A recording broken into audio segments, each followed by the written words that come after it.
So hello and welcome to Mixologist, the place on the internet thingy where we get forensic with carburetors. Case in point, this unit here that I've got, this is a Marine Carb 600 CFM unit, and what I'm going to do in this video primarily is to look at what I call the autopsy, because anytime I receive a carb and I'm working on it, I pay a lot of attention to the disassembly process. And the reason I do that is because if I can identify what went wrong with this carburetor, why was the carburetor parked, or why was it did somebody stopped using it, if there is an obvious reason why somebody stopped using it, then that gives me the strategy to be able to fix it and remedy the issues that initially kind of led to the carb not being usable. So that's why when I'm disassembling these units, I'm always quite attentive at what's the condition of all the components, all the parts, and therefore, well, what I'm going to be doing in this video is take you through kind of that process and the bits and bobs that I look out for when I'm doing this sort of disassemblies in carburetors. Okay, so I generally start with the fuel bowls.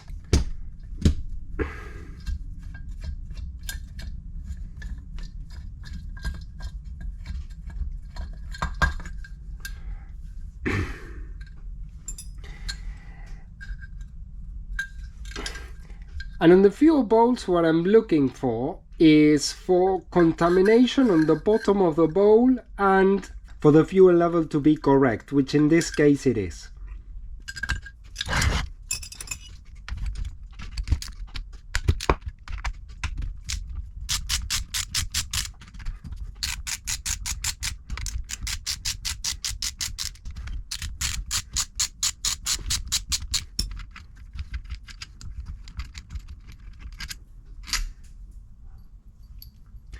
Sometimes you can tell a lot of the state of the carb by seeing if the bolts have a lot of corrosion or dirt in them.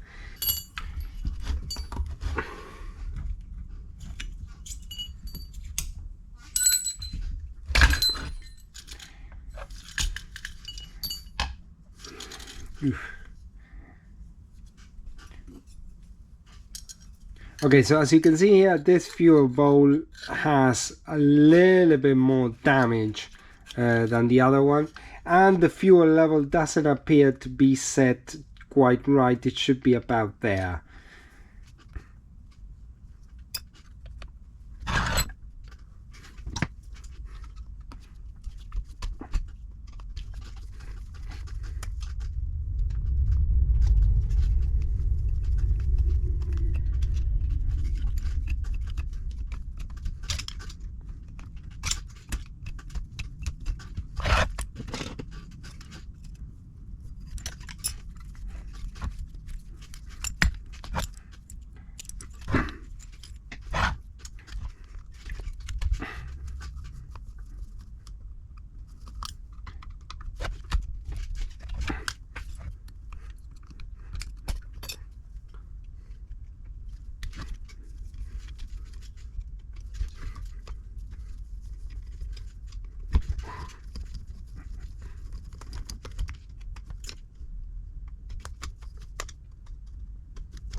Now the vacuum secondary, you always need to test it as soon as you take it off. And this tells me that the vacuum secondary was working fine, so it's not a problem. So this unit is working okay.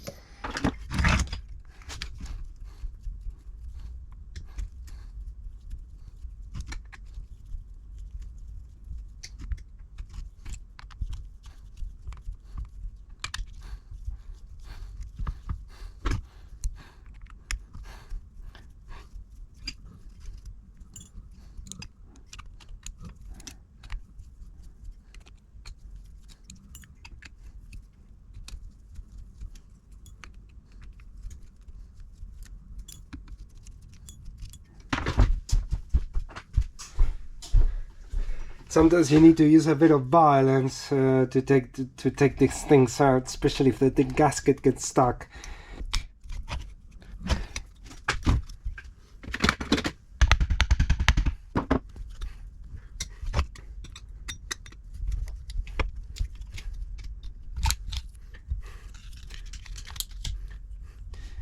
Okay, so on the secondary plate, what you're looking for is always down here if there is a lot of dirt. If there is any dirt, that's the most common problem.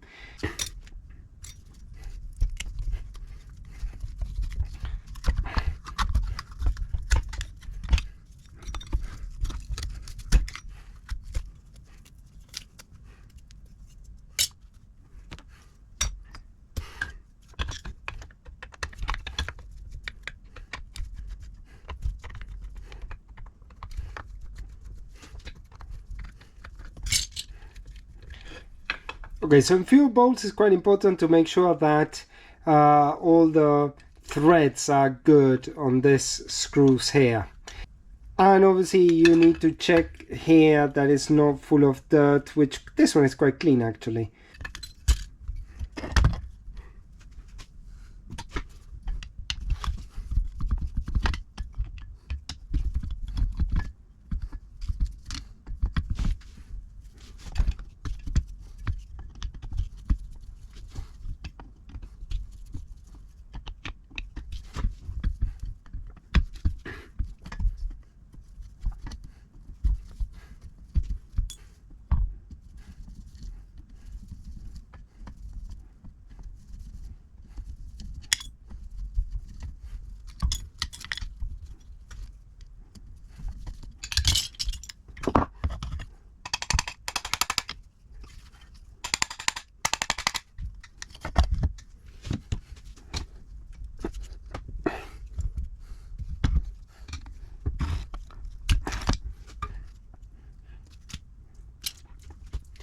So in here already I can see what could be a bit of a problem. This is a 6.5 power valve.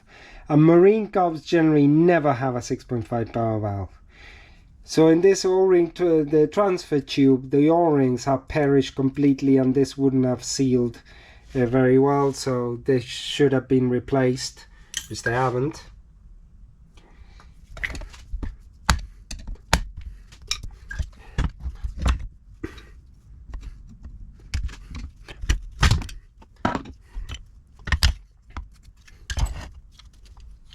And last but not least, what you do is check that the shafts spin freely, which this one don't.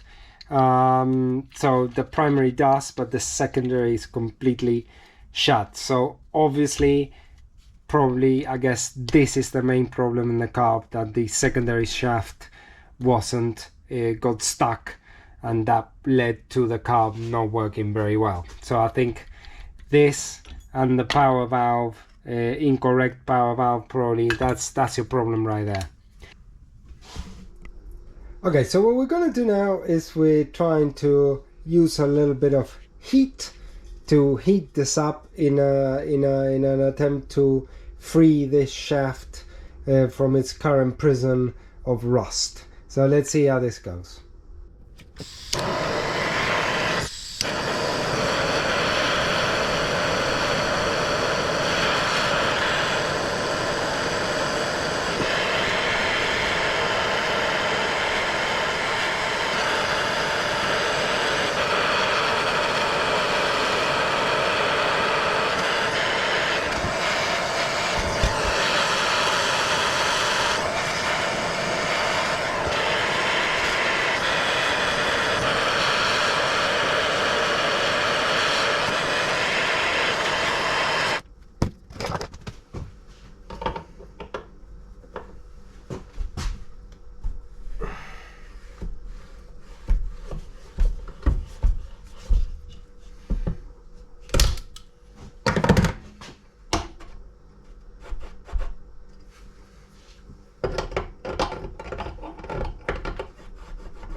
Okay, so this is the finished result. As you can see, the shaft spins quite well.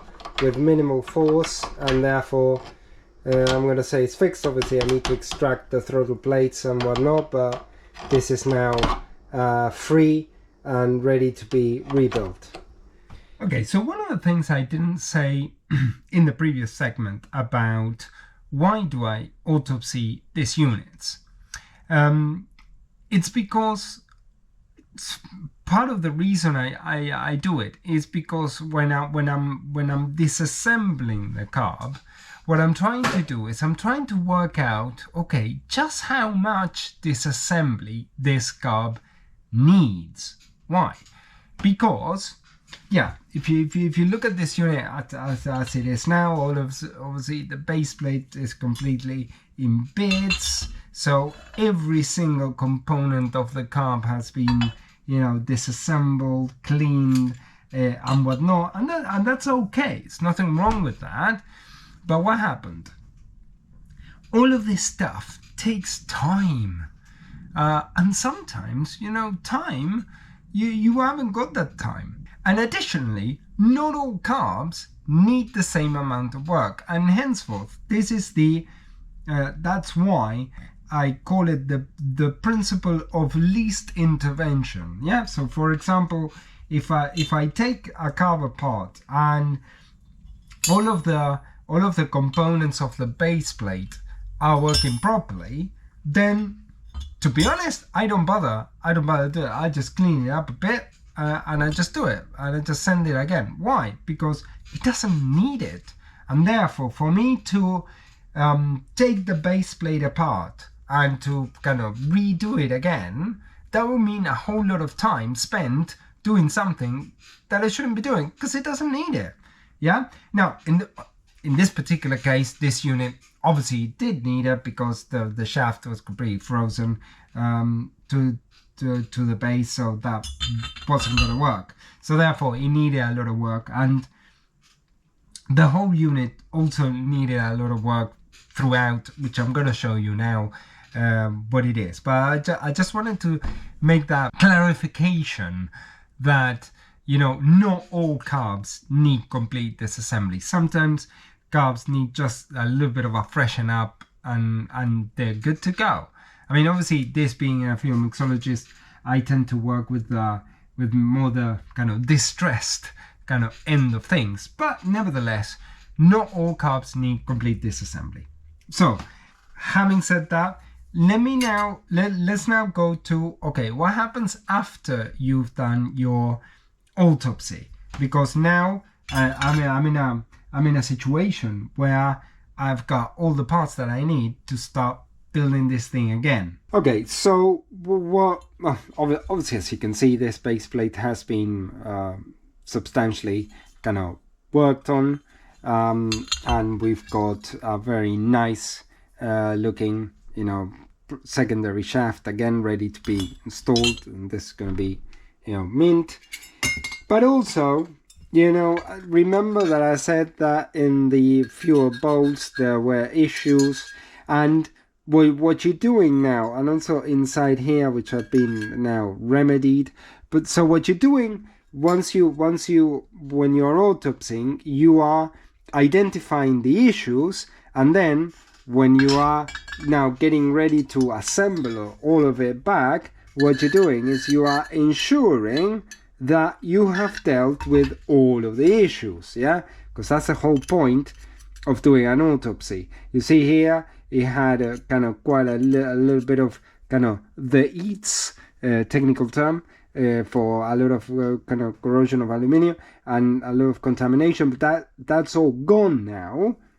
So, and at this stage of the game, also, it's good for you to kind of check some parts that were not probably in the list originally. So you always see this idle mixture screws in there. Well, they're kind of garbage. I'm going to chuck them in the bin, and I'm going to put a brand new one. Well, because, you know, it's good. It's a good thing for the unit, and I think it's gonna make it kind of run right. So now what we need to do is we need to start reassembling the carb, and look at look at the choke as well. This has been completely cleaned out, tested the coil, so this is all good to go, ready. It's just like waiting to be assembled right now.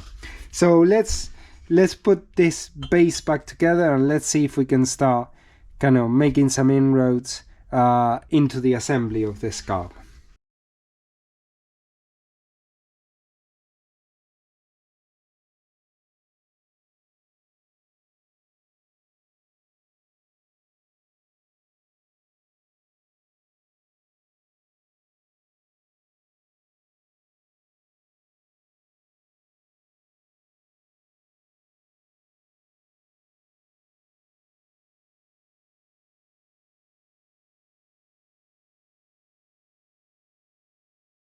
Okay, so as you see now, I'm getting ready to, just, start slamming the unit back together. However, at this stage of the game, it is always important, before you start putting stuff in, that you double check with the manual, what's the configuration of the car, because it's always much easier to do any adjustments now than in later, yeah? So for example, we need a 25 power valve here, 65 jets, so it's all correct. 28 squirters in there, and the fuel bowl, the levels are correct, and I have tested both the fuel bowls, so we're good there. So therefore now I think we're ready to just do the initial assembly of this unit, because remember, as this is a marine carb, marine carbs always have to be painted, and therefore that's next task, down the line. So I'll show you the finished article once I put it back together, and then I'll show you the paint prep and the final result.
Okay, so as you can see here, this is the unit, and now kind of complete with all the bits and bobs that it requires.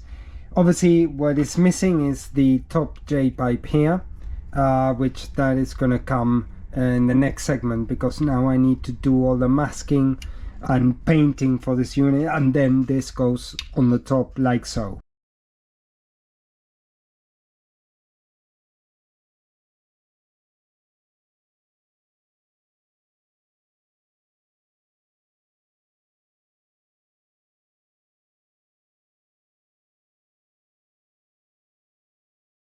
Okay, so here we got this marine unit in its full glory, and as you can see, the painting really does benefit this unit in terms of appearance.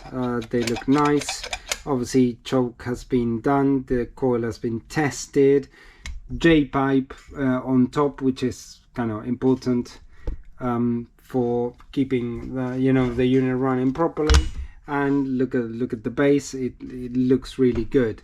So this unit is mint, ready to be installed, although it might take quite a bit to sell, because now it's probably not the right time, because it's not the kind of navigation season kind of thing. As it tends to happen, sometimes you have to do the work when you can, rather than when you sometimes wish you could. But anyway, this carb is done. I wanted to say thank you for watching this episode. If you've got any questions, or if you want a different carb on the channel and that kind of stuff, just ask and I'll try to do as much as I can. But if not, I want to say thank you very much for watching, and I'll see you on the next episode.